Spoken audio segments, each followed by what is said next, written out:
In today's video, I'm going to teach you how to enable virtual background in Zoom.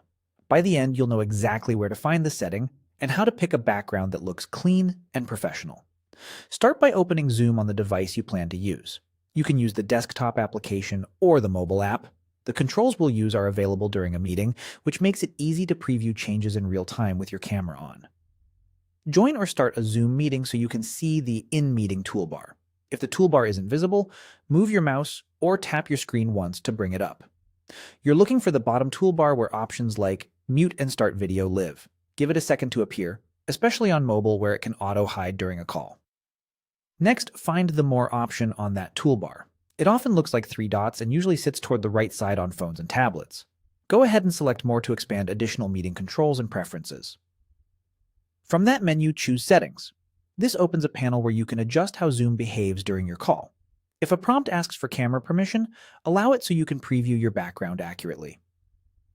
A quick tip here. If you don't see the settings option right away, make sure your Zoom app is updated to the latest version, as labels and menus can vary slightly across versions and devices. Inside Settings, look for Background.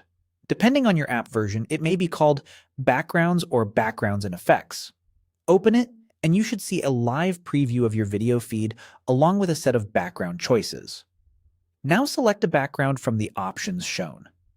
As soon as you click or tap one, it applies immediately in the preview. Pick something with subtle colors and minimal patterns for the most natural look. Good lighting helps your camera separate you from the background, so face a light source if you can. If you see a green screen option and you're actually using a physical green screen behind you, turn that on for cleaner edges. If your device struggles or you notice lag, try choosing a static image rather than a video, and close any heavy apps in the background to free up resources. That's it, your virtual background is enabled. You can revisit the same background area anytime during a meeting to switch to a different look or turn it off. With these steps, you'll be ready for distraction-free calls that keep the focus on you.